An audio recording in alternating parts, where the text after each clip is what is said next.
রাসূল সাল্লাল্লাহু আলাইহি ওয়াসাল্লাম মুআয রাদিয়াল্লাহু তাআলা আনহুকে ইয়ামানের প্রেরণের সময় বলেন, অত্যাচারীদের বদদোয়াকে ভয় করো, কেননা তার বদদোয়া এবং আল্লাহ তাআলার মাঝখানে কোনো প্রতিবন্ধকতা নেই।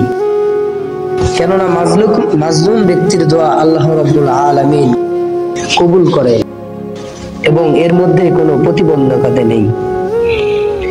অপর হাদিসে নবী সাল্লাল্লাহু আলাইহি ওয়াসাল্লাম বলেন, হযরত আনাস রাদিয়াল্লাহু তাআলা আনহু থেকে বর্ণিত, নবী সাল্লাল্লাহু আলাইহি ওয়াসাল্লাম বলেন, আমি 10 বছর যাবত ধরে রাসূল সাল্লাল্লাহু আলাইহি ওয়াসাল্লামের সেবা যত্ন করেছি।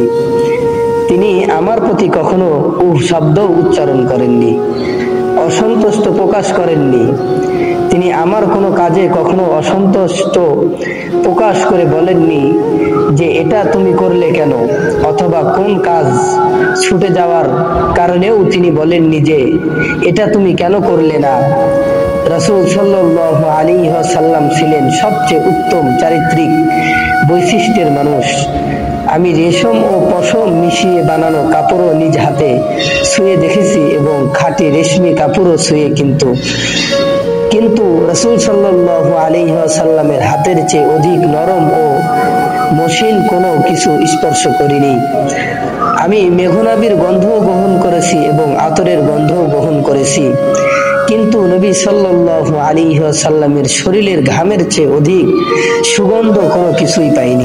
হযরত আবু আব্দুল্লাহ আল জাদালি রাহমাতুল্লাহি আলাইহি থেকে বর্ণিত, আমি রাসূল সাল্লাল্লাহু আলাইহি ওয়াসাল্লামের চরিত্র মাধুর্য সম্বন্ধে আয়েশা রাদিয়াল্লাহু তাআলা আনহাকে প্রশ্ন করলাম।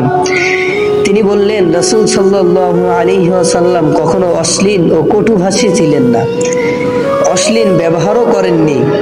তিনি কখনো বাজারে গিয়ে হট্টগোল করতেন না এবং অন্যায়ের দ্বারা অন্যায়ের প্রতিশোধ নেননি, বরং তিনি উদার মন নিয়ে ক্ষমা করে দিতেন। কিন্তু বড় আফসোস, আজ আমরা সমাজে কেউ যদি আমাদের সঙ্গে খারাপ ব্যবহার করে, আমরা তার বিরোধিতা করে তার সঙ্গেও খারাপ ব্যবহার করি। অথচ নবী সাল্লাল্লাহু আলাইহি ওয়াসাল্লাম অন্যায়ের দ্বারা অন্যায়ের প্রতিশোধ নেননি, বরং তিনি উদার মন নিয়ে ক্ষমা করে দিতেন। হযরত জাবির রাদিয়াল্লাহু তাআলা আনহু থেকে বর্ণিত, নবী সাল্লাল্লাহু আলাইহি ওয়াসাল্লাম বলেছেন, তোমাদের যেই ব্যক্তি চরিত্র আচরণ সর্বোত্তম, তোমাদের মধ্যে সেই আমার নিকট সর্বাধিক প্রিয় এবং কিয়ামত দিবসেও আমার খুবই নিকটে থাকবে।